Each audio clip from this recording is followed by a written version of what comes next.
who doesn't know Rodrigo yet, he's an associate professor at the University of São Paulo, which is a large university in Latin America, if not the largest, one of the largest one, I believe, with like 70,000 students. If I didn't count, but there's a lot.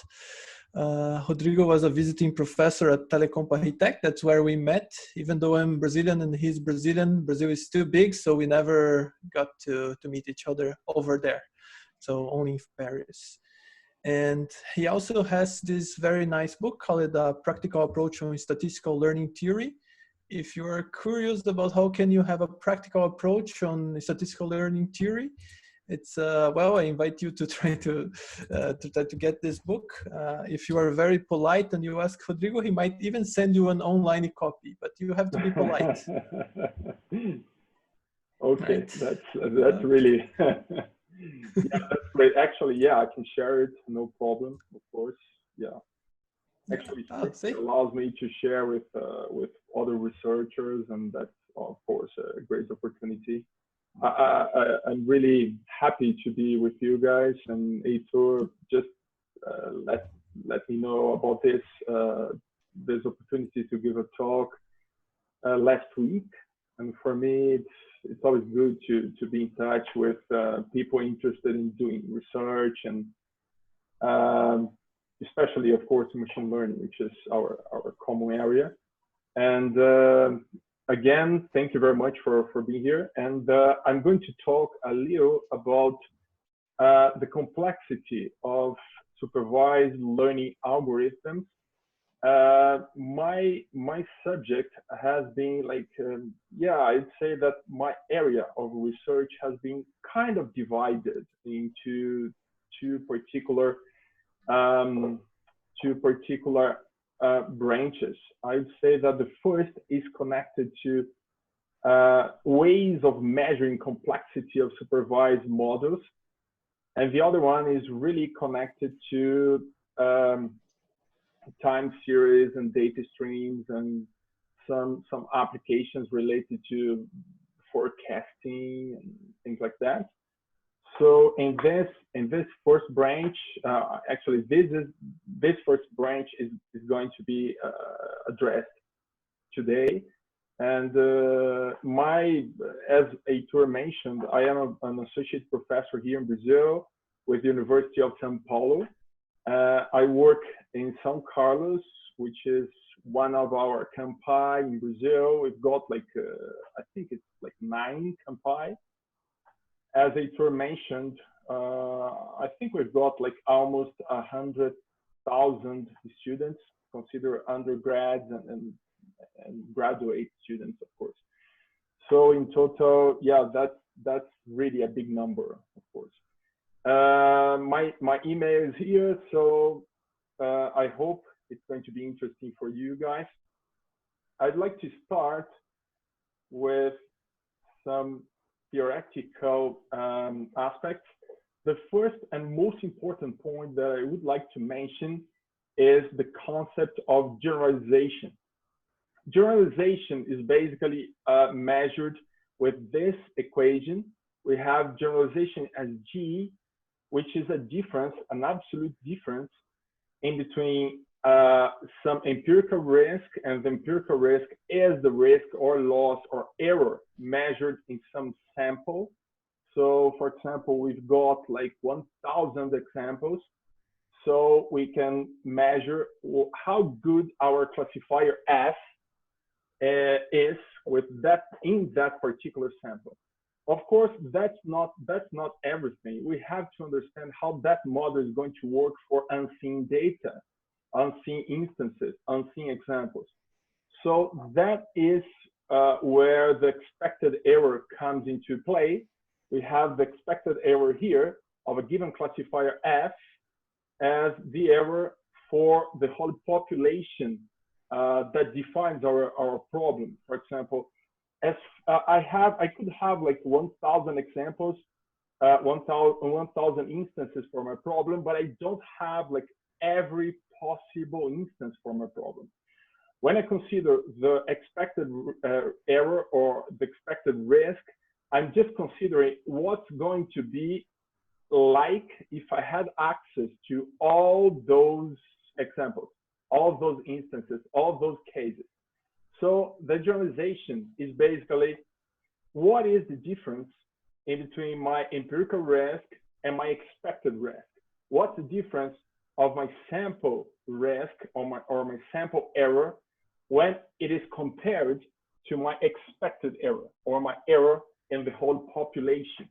So for example, if I have like an error, which is, let's say like 0.1, for example, in my data, in my sample, and I have some expected error, which is similar to 0.1, this difference is going to approach 0 in absolute value.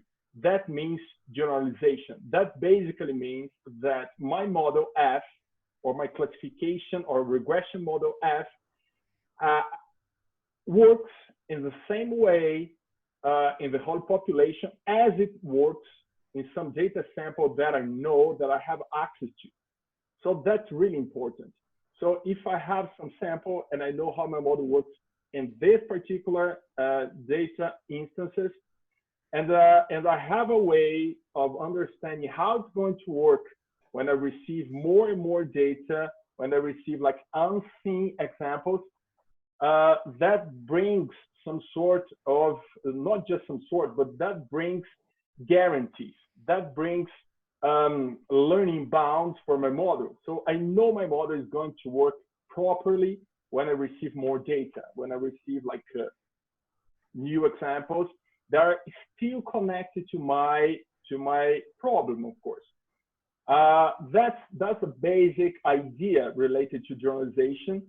A Russian guy called Vapnik started building up on top of that particular concept a series of formalizations to prove learning bounds for supervised learning algorithms.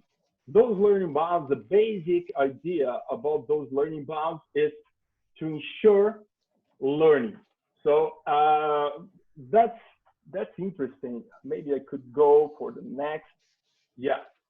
So this was the main result, actually the second, but let's start with this first result.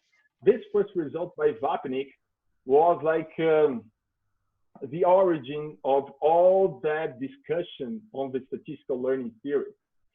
So he came up with this idea of analyzing how well or how good my classifier F works in a sample, and how good it is when applied on the whole data population, the whole data, let's say actually the joint probability distribution, when I have access to every instance, every possible instance for my problem.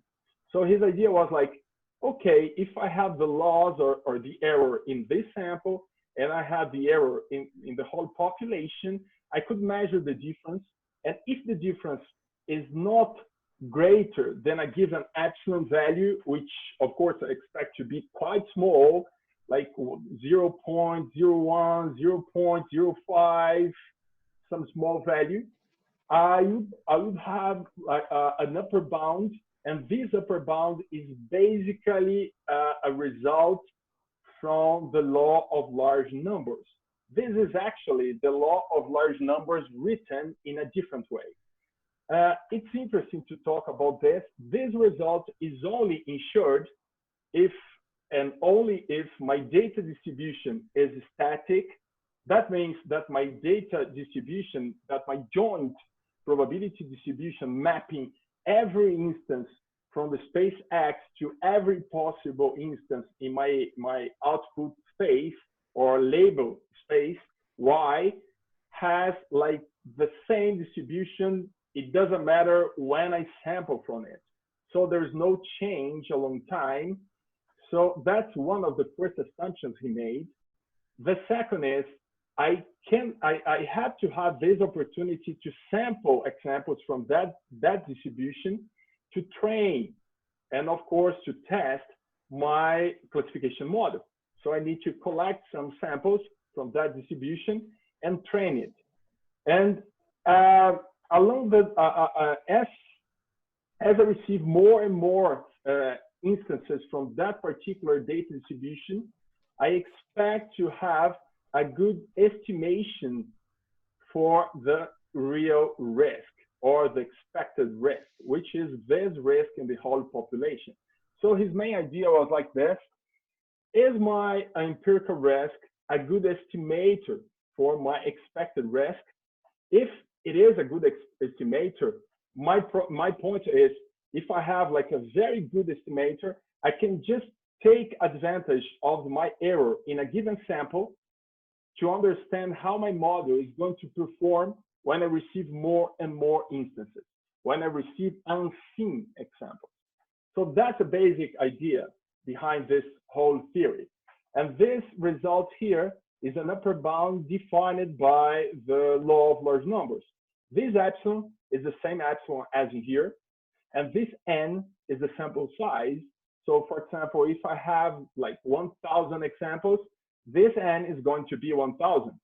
And this epsilon could be like something that I define, for example, 0.01 or any other number. Of course, those numbers are in the interval from 0 to 1, so I expect epsilon to be really, really small. So this upper bound brings like some quite interesting results. I'm going to show one of those. And later, he came up with this complete formulation. This complete formulation brings something much more interesting, which is I can understand my empirical risk or the risk I have in a given sample and how it approaches the risk in the whole population for my problem, for my target problem, if I have some bias for my algorithm. This S here is the algorithm bias. So that's like, for example, when I consider a multi-layer perceptron with a single neural net, a single unit in the hidden layer, that's the same as a linear bias. But if I consider, for example, like 2 units in my hidden layer, I have like some sort of non-linearity. That's of course less complex than if I have, for example, like 5 hidden neurons or 1,000 hidden neurons. Of course, as more neurons I have in that particular layer, the more complex is going to be my bias. So my bias is going to be, of course, more relaxed, and I will have the opportunity to represent more and more complex functions. So for example, I start with some linear bias, and I go for a second order, third order, fourth order polynomials, and so on. So I can change this bias, and besides changing, okay, I change the bias, but I can still understand how my classifier F selected from that particular bias, from that particular space of admissible functions, is going to behave in my sample, and of course, in the whole population, when I have access to all data for that particular problem. And this follows this particular upper bound. And this upper bound is it is the most interesting upper bound by Vapnik, which brings something else. It brings the shattering coefficient, or it's also known as the growth function. This function defines the complexity or the number of possibilities that my bias brings to my problem. So for instance, if I had like a linear bias, this function is going to be like a polynomial, but that polynomial is not going to grow too fast. But if I have like, for example, a second order polynomial bias, it's going to grow faster. Of course, if I had like a fifth order, it would grow even faster. So that defines the size of my, or the cardinality, of course, of my space. It's interesting to see this as, so I'm going to get back here and show like a very simple instance in R, just to make sure we are at the same page. So I am here using R. So I'm just going to run something like this. Let's say my sample size starts with a single example and it goes up to, for example, 10,000 examples, 10,000 training examples.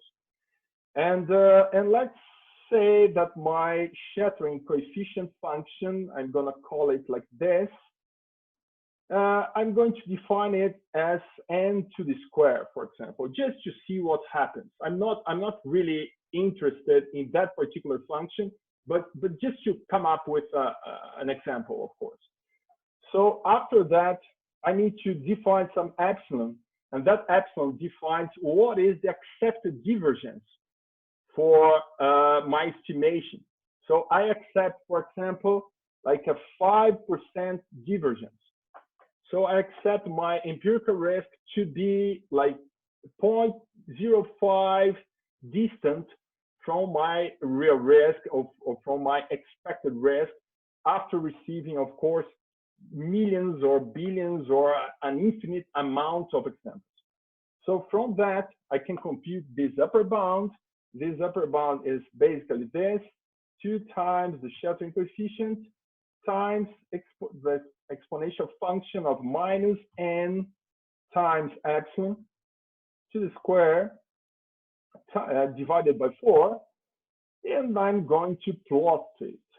So we can see what's happening here. Quite simple, but it's an interesting example, I suppose. So we see we have like some sort of behavior that starts converging after some instances. So with 10,000 instances, training instances, we will have something around this, which is a big number if we consider that this is an upper bound for a probability. So it should be in the range from 0 to 1. We shouldn't be accepting like a range like this, like that goes up to 500,000 or something like that. So of course I need like more examples. So I'm going to increase with another 0 here, compute my shattering coefficient again, and plot my function once more. And then we are going to see some sort of convergence here. You know, now I'm going to plot this in a given range, and my range is going to be from 0 to 1. Of course, from 0 to 1, because I want to assess this in terms of a probability bound, an upper bound for a probability term.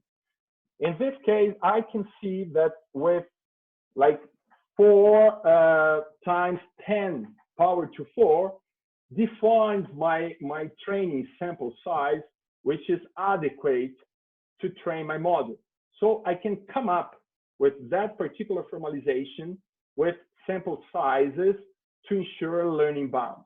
So I can use that to say, okay, I need this amount of training examples to ensure that my estimation for the empirical risk is going to be at most 0.05 from my real risk, from my risk for the whole population after receiving like so many infinite, of course, instances.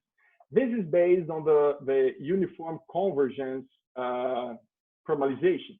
So let me open it back. I just want to go again to the next, of course, to the next slide. Here we have a rough idea about the bias of a given algorithm. So if we have like a bias like this, just to start, here we have just a square representing, of course, the set of every possible function we have in the universe. So this is like the universe set of functions, the universe set of functions. And inside we have some bias. So here we have a bias which is, of course, more restricted than this second bias. So the more restricted a bias is, the less complex it is.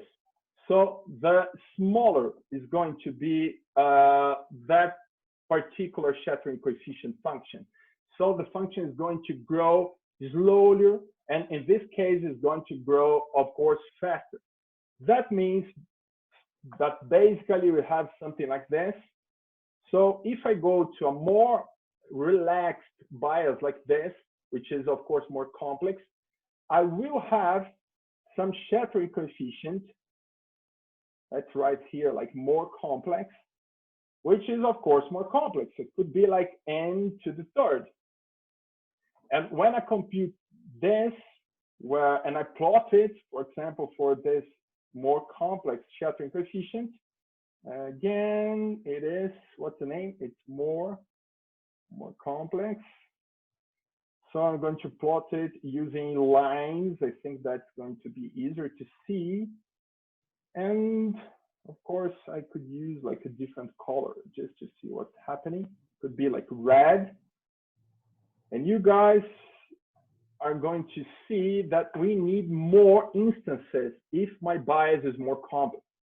So the more complex my bias is, I need more instances to ensure some learning guarantee, some learning bound in terms of the number of examples, and of course in terms of that epsilon that I accept while estimating my empirical risk and my, of course, my risk in the whole population. So from this, this is just a starting point, just to have like a common ground. So from this, we have like ways of computing the shattering coefficient. But all those ways of computing this shattering coefficient function, which is this n, math call f of n, this function is always like is always computed in terms of the very worst case. So we have always like some very far upper bound, and we don't have like some real connection with practical scenarios, just to understand how it's going to behave if we had a particular problem. If we were targeting like or addressing some classification problem involving images or involving this or that. So it's always too far from reality. But let's start with that, of course.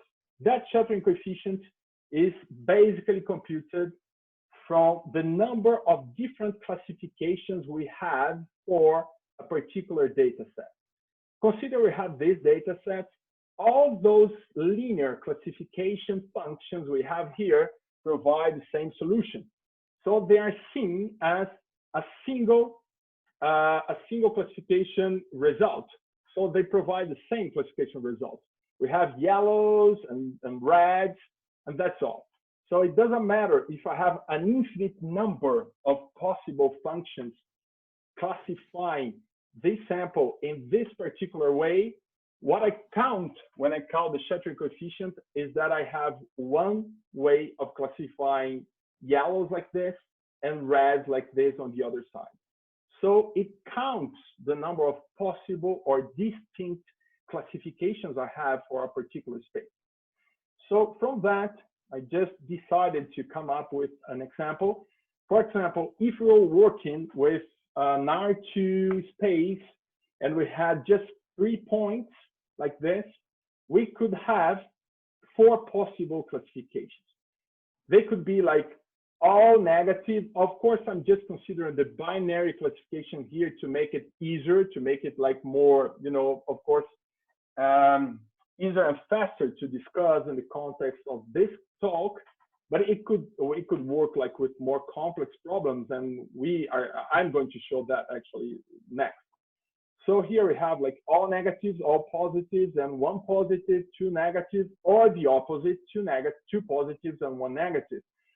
Of course, that happens because we have a collinear organization of points. So because of that organization, I cannot shatter in more ways. I cannot divide the space. I cannot classify the problem in more ways. And what's done in the literature is people always consider the worst case organization for points. So what's the worst case organization? That's what mathematicians call the general position. The general position is I have like a sample, and I can just bring some sort of perturbation to produce every possible organization for that particular sample. So for example, if I had like 3 points on the plane, I could classify all of those as negative, as positive, 2 positives, 1 negative, 2 positives, 1 negative like this, because those are different points, of course, than here. 1 negative, 2 positives, and so on. So I would have here 8 possible ways. That's the same as 2 powered to 3, of course. So for this particular sample, I could classify it in every possible way, provided that I'm just considering the binary classification. So in this, for this sample, I could start saying that for a sample with 3 points, I can shatter it in all possible 8 ways, which is exactly 2 powered to 3. If I go for the next, like 4 points on a plane, you guys can try, but it's impossible to classify in every possible way. It's impossible to have 16 ways of classifying this sample. We just have 14, because those 2 other ways would require to have like some positive, and in the middle, I should have like 2 negatives, and that would require 2 hyperplanes instead of a single hyperplane. And here I'm just considering a single hyperplane because it's easier to analyze, of course, but we could go for 2 hyperplanes, of course. But it would have a limit depending on the space dimensionality. So if I go for another space, even having like more hyperplanes, I would have an upper bound that I cannot shatter a sample, like an infinite sample size in all possible ways. So this is quite interesting. So from this, we have that with 4 points on a plane, we can shatter it in 14 ways. So we don't have all 16, but we have 14. Okay, if we go for 5, that actually gives like 22. And if we go for 6, that gives something else. So what's interesting here is this is the shattering coefficient function. So the shattering coefficient function is a function defining what is the number of possible classifications that I have, distinct classifications that I have when I increase the sample size, and of course, analyzing a particular scenario like R2. So on top of this, we can come up with a function and say, okay, this is going to be my shattering coefficient. The problem nowadays is the way people define that shattering coefficient is still very naive, I'd say so. It's quite naive.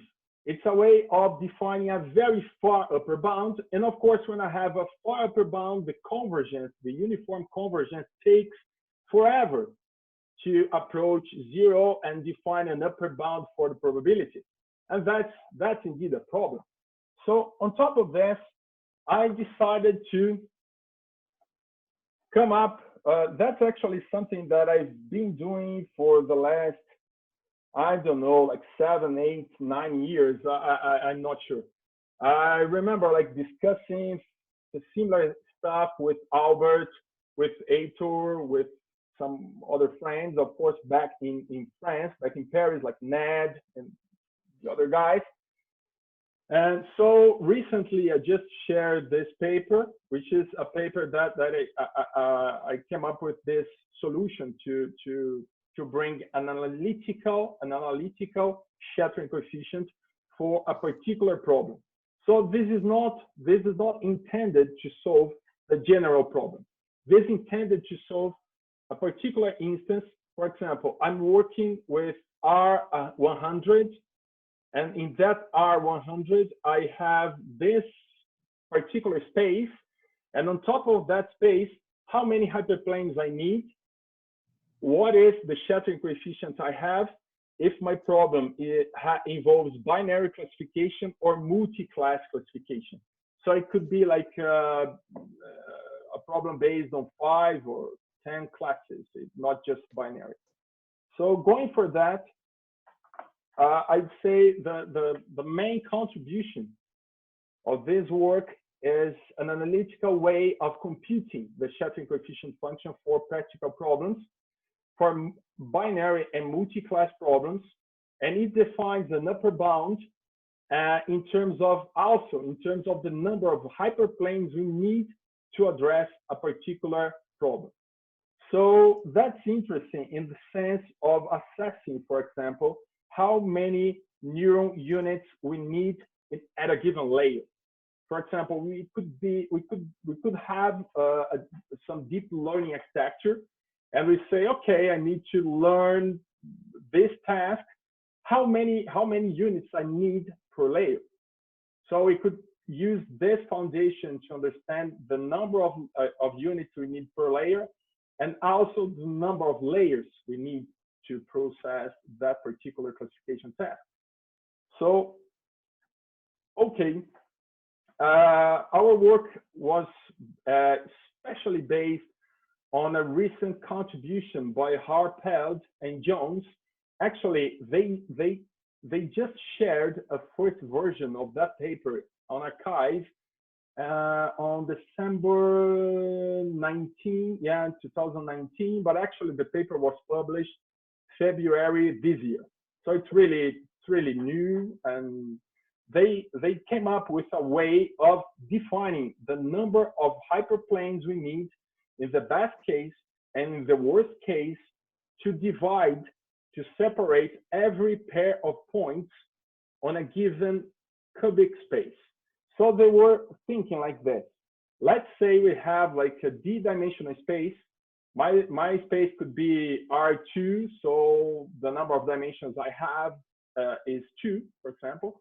Or it could be, for example, I could be working with deep learning and using some convolutional masks, like 3x3 masks. And of course, if I'm using 3x3 masks, I'm actually computing some hyperplane shattering a space R9, because that would be like 3 times 3. That's actually the dimensionality of my space for that particular example, of course. So on top of that, I need to consider that my problem is bounded from 0 to 1 in that particular interval.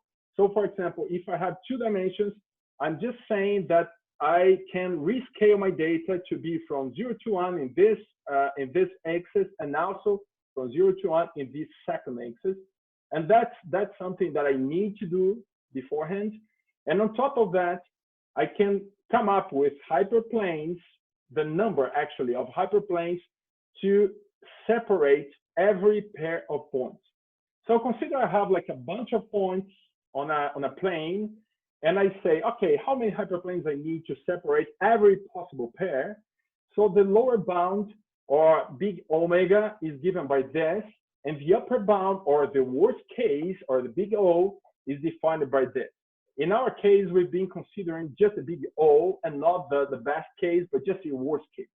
So considering the worst case, we have the dimensionality of that space times my sample size powered to 2 divided by my dimensionality plus 1. So that defines the number, the function. It's a function that defines the number of hyperplanes I need to separate every pair of points.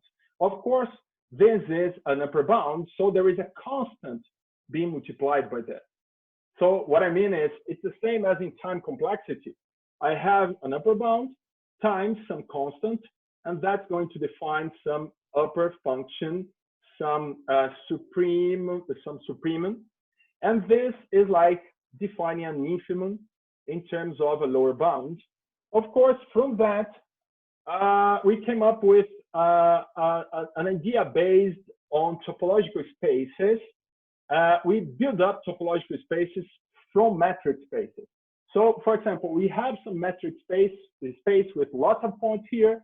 We build some open balls around those points, and we start connecting points that lie inside intersections. So if I have like one point here, and there is an open ball, another point here, another open ball, and those open balls are capable of intersecting each other like this, intersecting the center, or let's say the prototype. You could see this as like a clustering approach.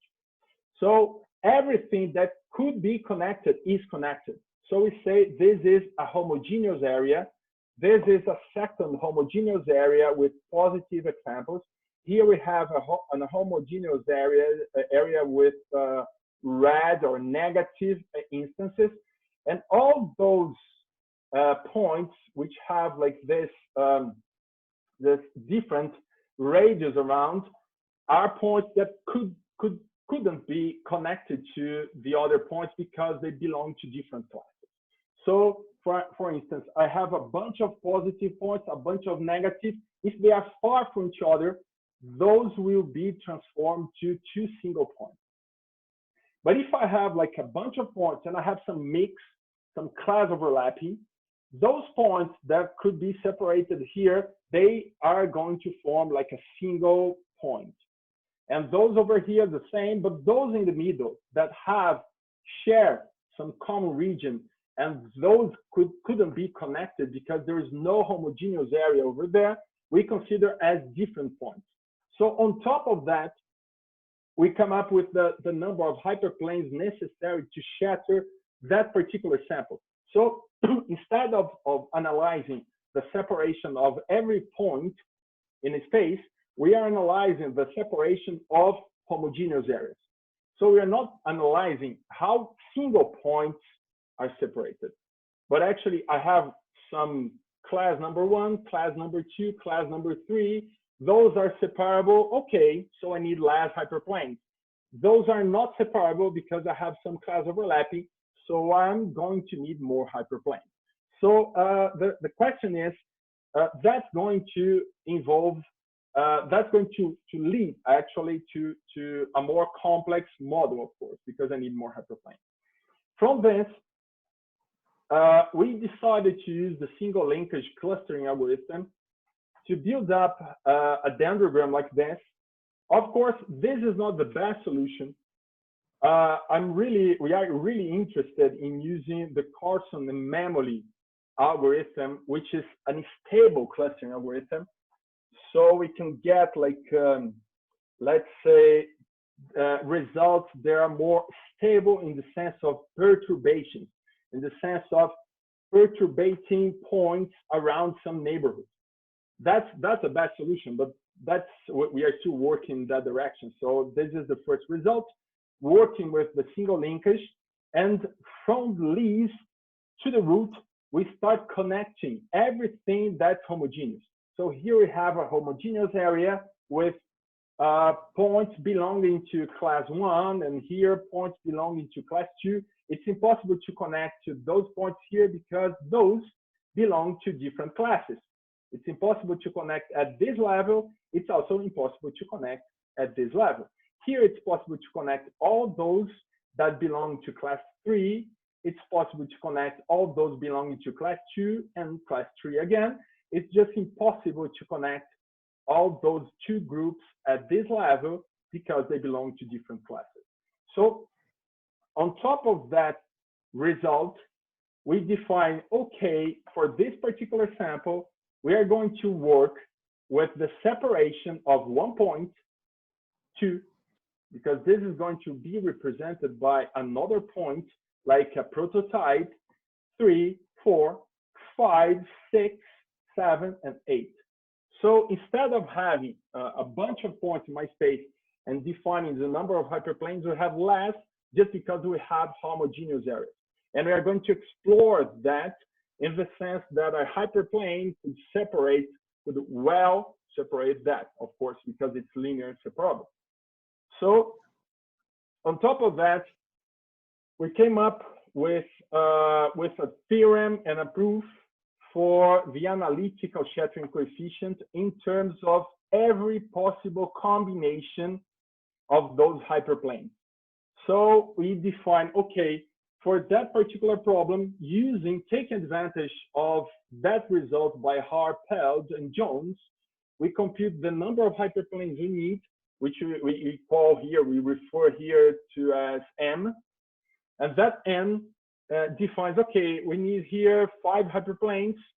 What is the shattering coefficient? If I have a binary problem, that's going to require just 2 sum terms like that. I don't need like so many terms like this if I have a binary problem. But if I have like a multi-class problem, more classes than just two, I need more sums like this, and of course all those compositions here. So it's a matter of combinatorics. So we are just computing what is the number of possible classifications we have for considering that there is a homogeneous region here, another homogeneous here, and maybe some mixes, and on top of a particular problem. From that, we started comparing with what is the reference nowadays in the literature, which is the proof by Sauer and also Scheller. And both guys, they came up with the same solution based on the Vapnik-Chervonenk's dimension to compute the shattering coefficient for a particular space of admissible functions or for a particular algorithm bias, which is called F in this case. But the problem is this function goes like really fast to infinite, while this one provides a shattering coefficient that's really tight, that's really close to the ideal case. For instance, if we have a bunch of points here and a bunch of points here, and they are really well separated, they are going to be translated in two single points. If I increase my sample size, let's suppose it's also around those two Gaussian functions, I still have just 2 points in terms of my homogeneous areas. And actually, my shattering coefficient is going to be constant. And it doesn't go like up like this, just goes constant. And the result turns out to be a result that we can prove and show the effect of that single hyperplane and how it is connected, for example, to the support vector machine with a single hyperplane working on a linear separable problem. So from that, we decided to let's go to what's interesting here. We decided to apply to some data sets, some benchmarks. Of course, I'm going to show just 2 here. The paper has 5, 6, I think 6. But just I'm just considering 2 here: SciFar 10 and MNIST. Those are really interesting in the sense of understanding the complexity of deep learning architectures in general. In this particular example, in this particular setting, we are assessing what is the effect of a single convolutional layer when I add up more neurons and when I change the convolutional mask. So we are considering here just 1, 2, 3, 4 possible convolutional masks. So we have like 3 by 3 over here using triangles. The plus sign here is 5 by 5. Those crosses here 7 by 7, and diamonds 9 by 9. This is the estimation of shrinked samples. This is the same as what is my ability of for example, I grab SciFar 10 and I use masks of 3 by 3 in my first convolutional layer. What's the effect in my space? How am I going to be performing in terms of linear separations or in terms of building up hyperplanes? What's going to be my result with that particular setting? What's going to be the result with 5 by 5, 7 by 7, 9 by 9? So on top of that, this first graph gives an idea about the homogeneity we have in our space. So here we have like something like 80,000 examples. So using 80,000 examples, we are going to have something around 50,000 distinct instances after coming up, of course, with those homogeneous areas, after connecting those nearby points. Here we are just using the equivalence relation from topological spaces, which is like a quite well-known concept from topology. And in this chart here, we have how well each one of those masks perform, and of course, in terms of the number of hyperplanes we need. So, for instance, with the triangles, with the 3 by 3, we are going to need something around 50 units in that particular convolutional layer.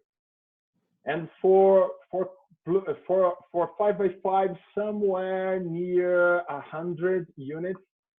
For 7 by 7, a little more than probably like 160 hyperplanes. And if we decide to use 9 by 9, we're going to need more than 250 hyperplanes to come up with all those divisions we need, all those distinct classifications. What is interesting here is to compare this result with MNIST. When we compare with MNIST, it's interesting to notice that actually the 5 by 5 is the best in terms of the number of hyperplanes we need. So what is interesting here is when I decide to use some convolutional mask, actually I'm performing some embedding in my space. So I'm performing some embedding that may separate well or not some my data points, my data instances. So when I decide to use like 5 by 5 instead of 3 by 3 for the MNIST data set, that's going to provide like a better result because I need less hyperplanes. I need, like in the worst case, something around like 60 hyperplanes. If I go, for example, for the 3 by 3, that goes up indefinitely. And if I go like for 7 by 7, I need like 70, some 75 hyperplanes. And if I go for 9 by 9, I need like more than 100 hyperplanes. That measures the complexity. And of course, on top of that number of hyperplanes, and using this analytical formulation, I can compute the shattering coefficient for my problem. And for instance, understand what's going to be the ideal sample size, training sample size to ensure learning, as I was showing here, like this. Just to understand, using this bound, of course, with a tighter bound with a better function, of course, in that particular scenario, I can understand what's a necessary sample size to proceed with my training, and then ensure that my algorithm or my model is going to perform well for unseen examples. So yeah, that's all. We're just actually just at the beginning. The paper is available here. I'm going to send the PDF of these slides to Heitor, and I asked Heitor to share with you all, guys. At the end, I'd just like to share some stuff. Of course, my book is over here somehow, but just to mention something, just the foundation used in that particular work that we've been doing like since a long time ago, like it's been like 8 years or so. So in terms of supervised learning, I suggest those books, and of course this is the first by Vapnik, by Vladimir Vapnik, which is the nature of statistical learning theory. There is a second book by Vapnik too, Statistical Learning Theory. There is a well-known book by Shokop and Smola, which is Learning with Kernels. And this is our book, Machine Learning, a Practical Approach on the Statistical Learning Theory, published with Springer. It brings a more practical approach to the statistical learning theory, as the title mentions.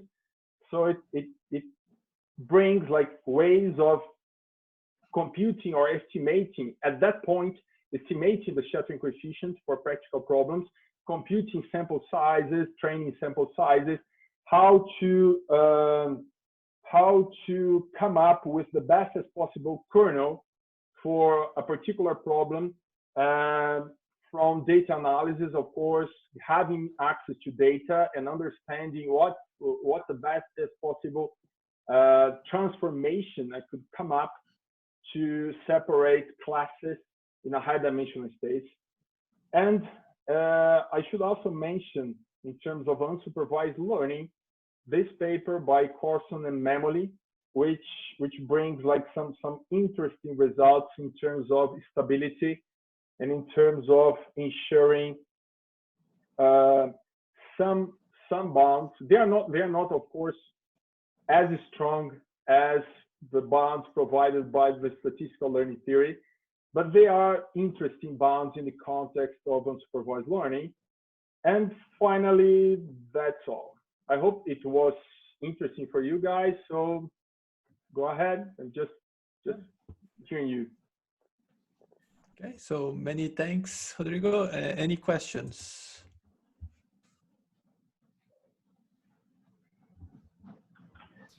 I have a question. Oh, please. So a lot of heuristic machine learning algorithms, they don't search through the full space of functions. They only consider some of the functions. I mean, in the extreme case, you would just maybe pick a function randomly from the space. Is there any work that considers the amount of search on the bounds, the amount of search that the algorithm performs? I'm not sure if I could understand your question, but I'm going to try. Let's think about this bias over here. I think it's easier to understand. My point is, anytime you define a supervised algorithm, you are defining some bound, some bias. Sorry. For example, I think your question is more related to meta learning, in the sense of adapting this bias. Is it? No, I mean, I was thinking of, for example, a decision tree learner, a standard decision tree learner. I mean, there's the space of all possible decision trees of a particular size, but the algorithm doesn't actually consider all of them. It only looks at a small number of those because it uses a simple greedy algorithm rather than an exhaustive search. So is there any work on considering the amount of search that the algorithm performs? I mean, in the extreme case, you could just pick a random decision tree, right? And then the risk will be very low, probably, actually. If the tree is quite small, you will have the error on the training data will be quite close to the error on new data. If you pick a tree randomly, a small tree. I'm not sure if you've seen some of the results in that sense by Bremen and Quinlan, like since it's been like more than 10 years they've been working with the searching bias, because actually this is the algorithm bias, and inside it you are right. Inside this bias we have like some sort of paths that we trace here, and those are the functions that we are indeed testing while learning. That's indeed. Yeah. I think this is your question. Yeah, there are some nice results by Bremen and Quinlan in that sense. I can also share later if you guys are interested. Yeah, it's quite interesting. If you what were the names again? Bremen and Quinlan, and it's also like last year I published a result with Albert in terms of measuring the complexity for decision trees, and actually measuring the shattering coefficient and the number of trees we would test, and we would come up while learning some concepts. So I think I can also share that. It's right. Yeah, it would be nice to discuss later if you're interested. Yeah. That's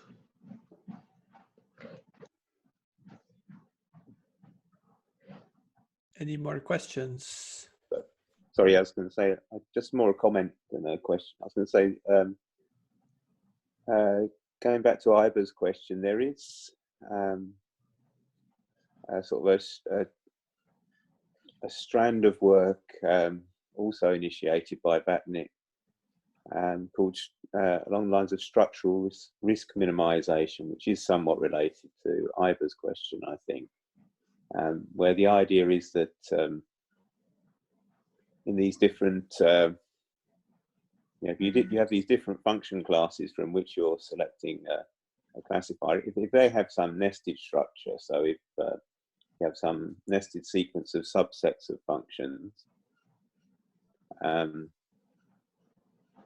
then you can improve these earlier bounds of Vatnick's by essentially sort of traveling down that hierarchy to the simplest set of functions that gives you the performance you want, and in the process you reduce this covering number n of f of little n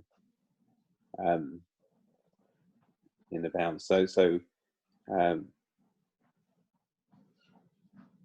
It must be possible, I think, to sort of quantify at least approximately what proportion of the search space you would cover, or potential search space of all trees of a certain size you'd cover using just a greedy heuristic to. Yeah, actually, the empirical risk minimization principle is this one, which is the foundation for the structural risk. Actually, what you are mentioning, it is the same result. It's not a different result. And this n, which is the shattering coefficient, it is exactly the size or the cardinality of the class of functions. Yeah, it is. Yeah. Yes, but f has to be set beforehand, and what you get extra from structural risk minimization is you can choose smaller f's as long as they're a subset of your original sort of big F, as it were, and it removes a lot of the restrictions that were on the original theory that are very hard to meet in practice. You have to select the model before the data, that sort of nonsense that we don't do in practice. So those things are removed in data work. Yeah. So. Yeah, that's why we need like some more practical ways of computing the shattering coefficient and computing complexity as a whole. You're right. Otherwise we have like such we could have the bounds, but the bounds are so far from the reality that brings like no information at the end. Yeah, that's why this work started. Yeah, basically to come up with analytical ways and tighter bounds to bring meaningful information. Yeah, in terms of complexity. Yeah, thank you. Yeah. Yeah, it's really nice, interesting work. So one thing that also struck me is there was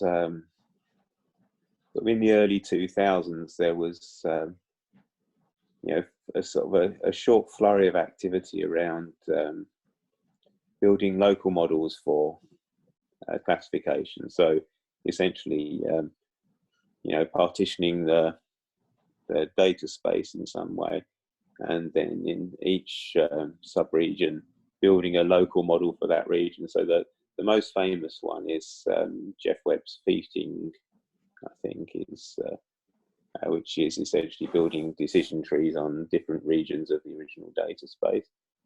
And it strikes me that you could take the sort of approaches that you're talking about.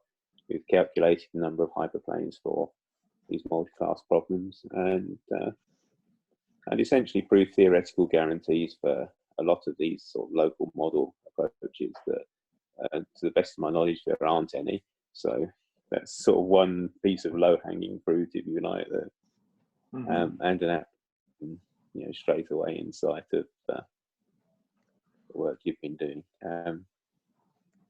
And I strongly suspect that you could probably use these ideas as well in proving guarantees for ensemble classifiers, where again the theory at the moment is very, very weak.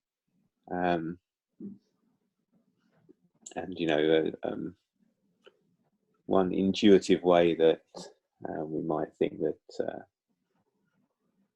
ensemble classifiers work is by in some sense, building local models or different local views of the classification problem, depending on whether we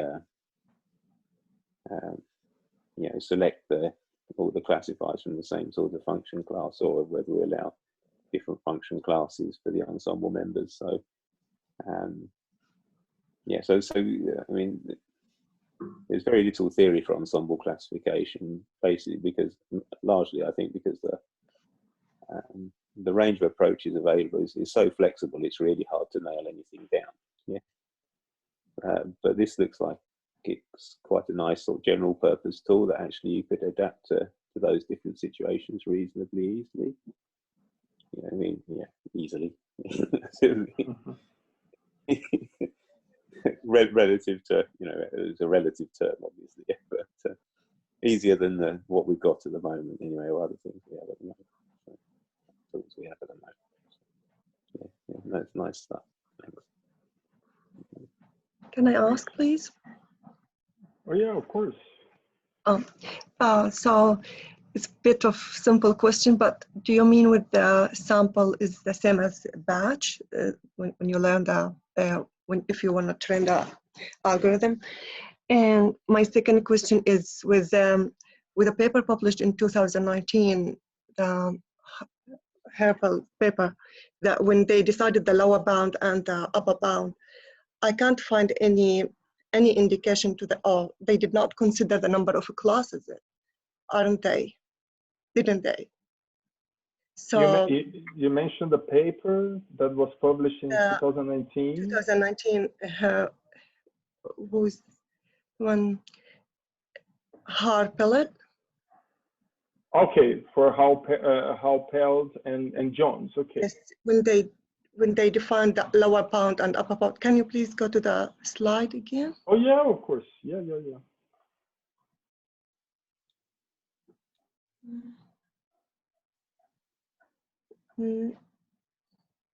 Yes, they didn't consider the number of classes, didn't they? No. They just consider points on a space. The points and the space. So, because I try to apply it, for example, the lower bound, for example, if you have a roughly number of points 2, for example, and in the 2-dimensional space, then the lower bound is, if you have 1 positive, 1 negative points, the lower bound in this equation will be around 0, right? No, so but of course, to know what's happening. But of course, when you talk about lower bounds and upper bounds using those functions, you consider there is a starting point, a minimal sample size. Okay. So every time we talk about, it's like time complexity. N0 is the first sample size that I can consider while assessing the lower and the upper bound. So it's impossible to consider like for every sample size. It has to be a natural number, yes. We could start with 1, but if we start with 1, yeah, there's no sense. Like it's not there will be, so yeah, there should be a consideration to the number of classes, right? Yeah. No, actually, this is a consideration for the number of points we have in the space, not for the number of classes. Yeah. But does the sample means a batch? Is it? A sample could be any kind of sample. Yeah, a sample. Yeah. It doesn't define if it has to be a batch sample or not. Of course, it's easier to think in the sense of batch learning, because when you think about batch, it turns out to be just easier to assess, to understand what's happening. If you think about online learning or data streams or things like that, actually you have to come up with the one additional possibility, which is the data distribution may change along time. If the data distribution may change along time, all the foundation by Vapnik is not going to work. It works only if my joint probability distribution is static, is fixed.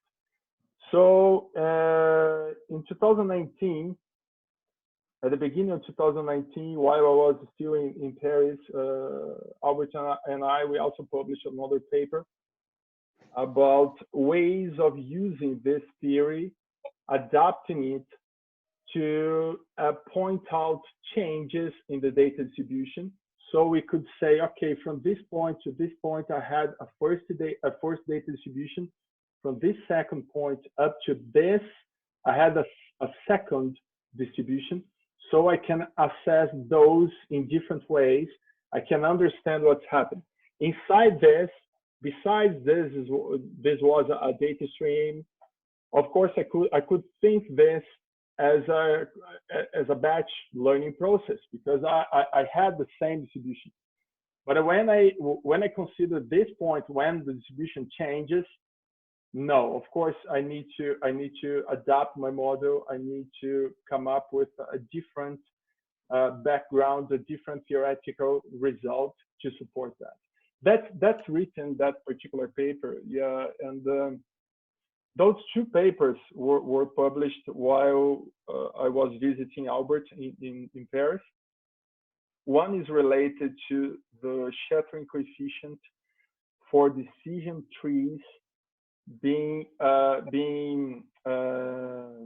obtained from particular data samples, and the second one was specifically interested in how dealing with data streams where the joint probability distribution is going to change a long time, and how we can adapt all this theoretical background to consider that possibility and still learn and still ensure learning bounds. This was like, for me, it's like an additional step. It's a different direction, of course, but it could be connected to the typical or traditional Vapnik theory, but it could also be connected to that paper in terms of studying data streams and online learning. Yeah. Thank you. No, thank you very much for the question. Yeah, it's like a nice opportunity to share the paper, and we could also discuss that if you guys are interested. Yeah, those two papers I think are going to be useful somehow in that sense. Any more questions?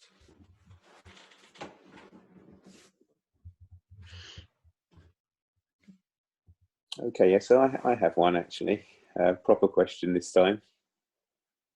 So, so Rodrigo, one thing I'm interested in is learning guarantees when the sample size is very small, and then even if but the data are high dimensional, so so then one can't even have non-trivial guarantees. You know, even for a linear classifier in general then. So you can finesse that issue, you can get around that issue by assuming the presence of some, you know, lucky structure in the data. So the sort of the classic results in that direction are things like sort of margin bounds and so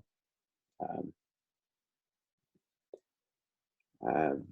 And I'm wondering how easy it would be to use these sort of covering number bounds where you sort of you can potentially empirically find the you know the shattering dimension for a problem from the data. It strikes me those could also be used probably as a probe to find out when a problem is particularly easy or hard in some sense, and therefore you know, maybe one could get away with a sample size less than the dimensionality in some of those situations. Oh, I know what you mean. Yeah, it's you know, I think before going in that direction, I don't really see how to solve the problem with very small data sample. I think there is no solution in that sense. I mean, if you had like just few points, like 3, 4, 5 points in a given space, it doesn't matter, even if the space is like a low dimensionality space, could be like an easy, so to speak, space. It would be still impossible to define an upper bound for that. So every time we think and we consider bounds, we are thinking about uniform convergence, and uniform convergence is about asymptotes. It is about what happens when my sample size tends to infinity. So if you say, okay, I just have like 4 or 5 or 10 or 100 instances, can you come up with some guarantee? No, I say no. Nowadays, impossible. And I don't see like any possibility in the short term, not in the middle term, actually. I think that's really complex. Okay, I mean, I have some work myself in that direction, but can I just here? Can I draw on here? So the idea is here we're looking at this thing here. So let me just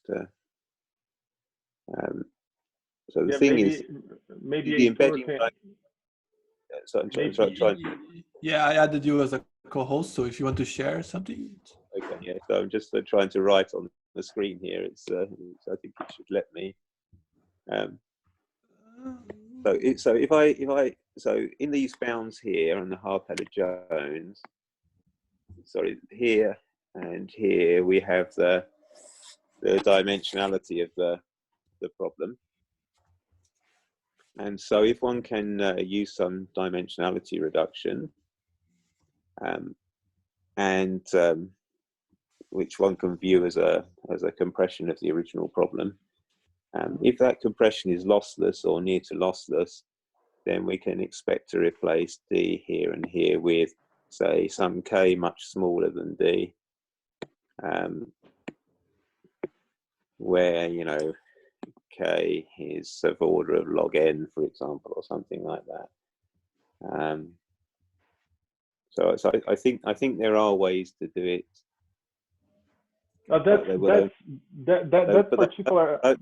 They will only work when you are lucky enough to have some structure in the data. Yeah, but that particular example is actually in the paper. If I open it here, I'm just going to show you guys that example is also in our paper. Let me show you. Shattering.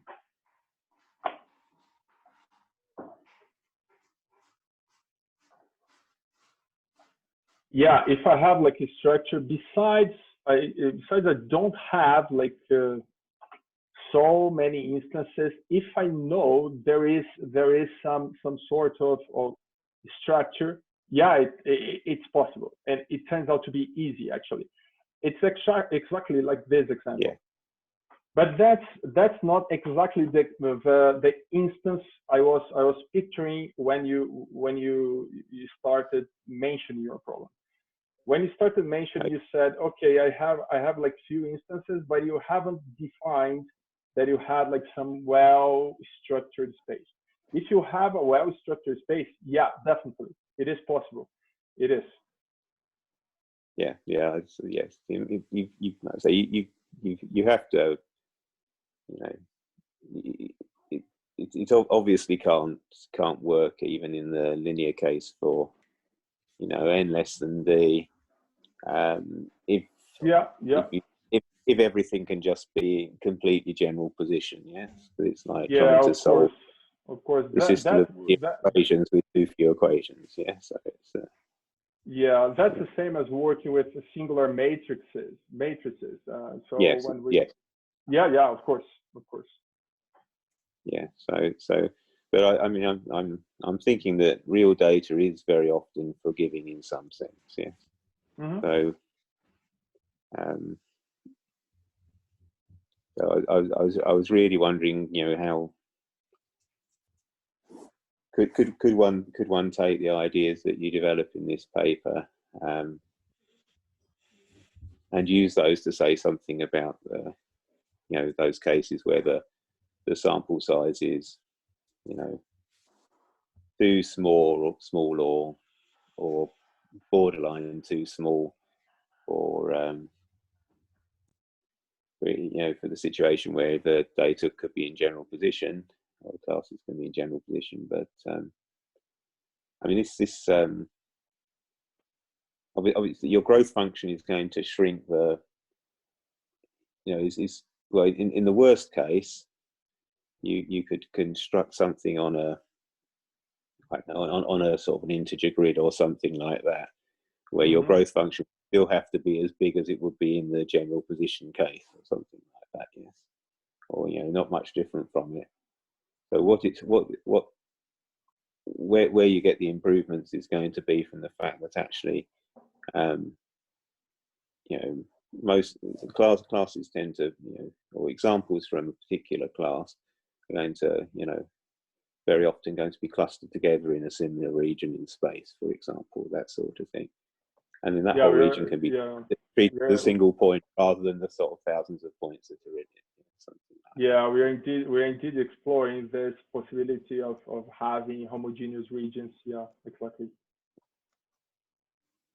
Yeah, so it's, you know, so if you could have anything at all, it would, you know, it must be possible to construct examples where it doesn't give you any benefit, but those are probably, you know, those examples are probably, you know, things that you never come across in practice. Yeah, but it's possible. You're right. For example, if I had, for example, one Gaussian function with positive elements and another on the same position with negative instances, of course, I could have like such a class overlapping that I would need like so many hyperplanes to divide the space. But that would be a problem that at the end of the day, no classification algorithm could work. You could try anything. It's not going to work properly, at least. It's going to bring like some results, but it's not going to bring like good results, so to speak. Yeah, you're right. Well, I'm really interested in your paper. So. No, that's good. Yeah, we can discuss later. I mean, if you guys are interested, we could. I don't know how we can. I mean, we can just set up some time and come back to Zoom or maybe Google Meet and discuss. Yeah, that would be my pleasure. Look, I'll stick my email in chat. There you go. Then we can get in touch easily. Oh yeah, of course.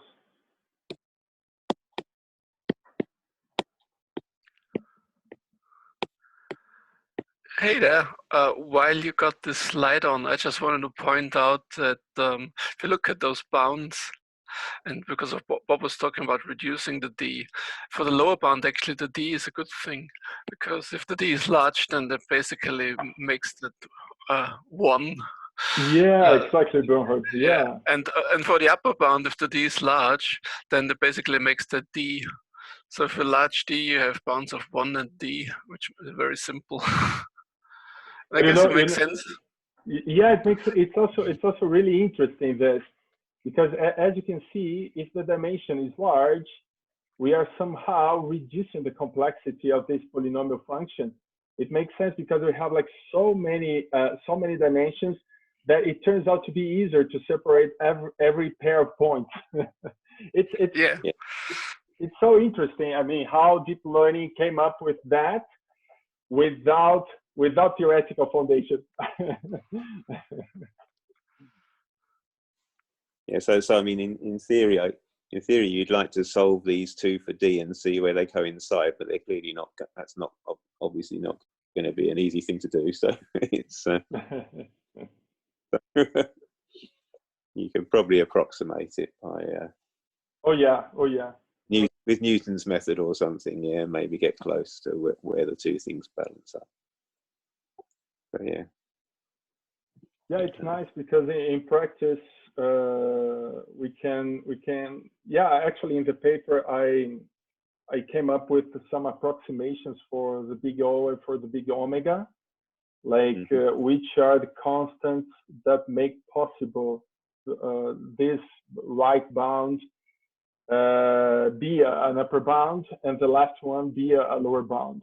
Yeah, like you know, like in traditional time complexity analysis and things like that, defining the minimal sample size, defining what is the sufficient constant, in this case constant because we have two, of course, and yeah, it's possible. Yeah, of course, if you don't have like a practical problem, all the bounds we have nowadays for the shattering coefficient are so far in general terms that they are not useful in practice. So our idea was to bring that into practice, to bring and apply into practical problems, so we could understand the effects and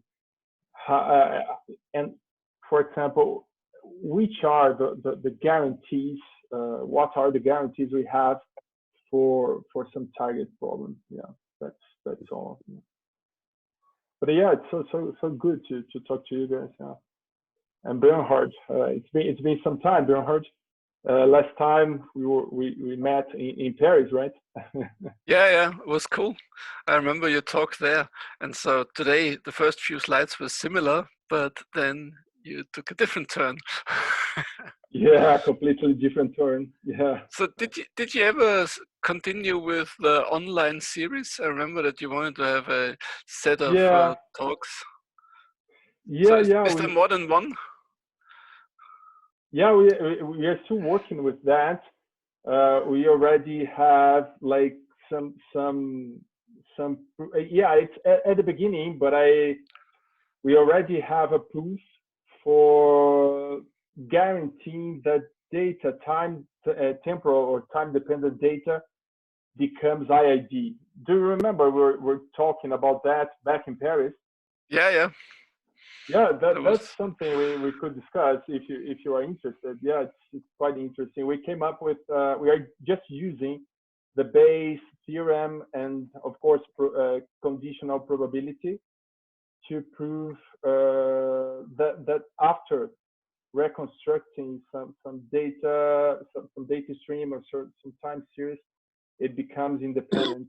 So it can be sampled in an identical way, so we can take advantage of all that supervised learning theory and take advantage of upper bounds, lower bounds for learning. It's quite interesting. I remember you were like so interesting because when I first met you, you said, okay, IID is important, and that's so good to listen. So is any of that in the papers that you published with Albert? Yeah, there is something, but there is something else in a different paper. But the final result with the whole proof using the Bayes theorem wasn't published yet. I have to write it. Okay, so but it's probably still a good idea for me to start reading those papers that you've published with Albert to get a little bit of background. Oh yeah, of course, it would be great. Yeah, to discuss those papers too. They have some. I'd say they have like enough foundation to understand what's coming next. Yeah, they have definitely. Okay, great to meet you, and thank you for doing this today. Great to meet you all. Thank you. Yeah. Well, thanks a lot. I think we can wrap up here. And if anyone wants to have further meetings with Rodrigo, I think he will be glad to do so. And maybe we can take advantage of Rodrigo for another seminar, maybe in some days, not now, but maybe in some weeks. Yeah, why not? Why not? Yeah, of course. No problem. Okay. Yeah. Right. There's so many interesting things that you have been doing, and people are interested, so it's a good thing. Oh, thanks a lot. Thank you guys. Thank you. So have a nice lunch probably, and then yes. afternoon. I have some sleep now. Yeah, it's almost time to sleep. No, not really time to sleep, but close to be like 9:30 here p.m. of course. Yeah, great to talk to you. I send the papers, the 2 papers. I will also send those slides, and I'm just open for cooperations and discussions. Thank you very much. Yes, thanks a lot. Very awesome. Thank you. Thank you. Okay, so do you guys know how I can stop? Yeah, stop recording. It's here.